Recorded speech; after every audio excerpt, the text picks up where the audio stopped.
Eardrum is a book of poems about music, perhaps half normal lyrics, a quarter epigrammatic pieces, and a quarter prose meditations. Writing on a specific topic like this is a little unusual for me. The poet, Jill Jones, once said there were many references to music in my poetry.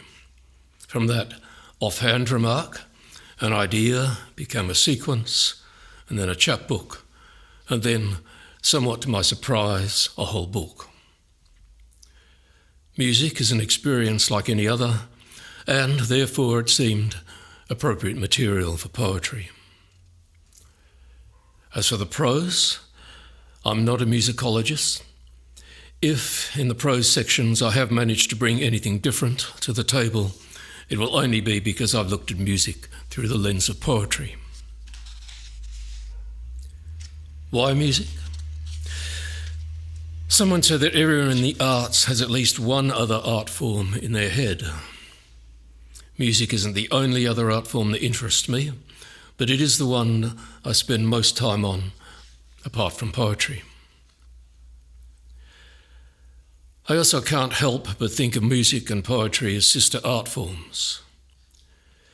When music sounds most like language, it can sound like poetry without the meanings. Equally, the musicality of poetry is important. It isn't the only thing, and it's not enough by itself to make a poem, but I miss it when it's not there. I had also become fascinated by the way poetry and music raised similar questions. Perhaps the most important was the tension between art, which is a projection of the subject's desire to be validated, or bigger, or significant, and art which was fascinated by the world beyond the subject and which explored the interaction between the two. In films and literature, there are endless variations on these enlargement narratives. But I came to think they didn't actually answer any questions at all. They just left us with a pointless glow of triumph at the end. I preferred work, often, though not always, poetry or short stories, which engaged with the situation or the moment, which tried to think about where we were. In music, one way this tension was reflected was in the difference between that great arc of narrative, frequently with triumphant endings, in the symphony, and the more modest, but in some ways truer music which followed it.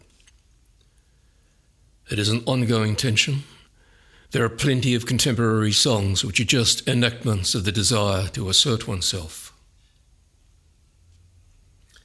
There are also questions about the validity of the emotions in both art forms. In both music and poetry, the most credible emotion seems to be earned. In music, a realization of the preceding material, and in poetry, the working out of the conflict between desires or perspectives. Other emotion can seem like so much stage business. Music that is highly pitched because an audience wants to escape the flatness of the working week. Or tropes that poets find convenient to write from because they know they will generate values that are acceptable to a particular audience. Beyond that, the impulses driving music are both ordinary and widespread, so all sorts of musical situations become ways of talking about things a writer might quite naturally want to talk about anyway. It was important that the book was written across multiple genres. I didn't have much patience with texts that asserted that only one genre was acceptable. The current generation seems to be the first, which is comfortable listening and writing across more. Even 20 or 30 years ago, writers worked from one point of view only, and always, it seemed, with the implication that the others weren't worth talking about. Finally, because of electronic reproduction, music is close to a universal experience now, a scarcely avoidable part of almost everyone's day, a fifth or sixth dimension that is part of everyone's life.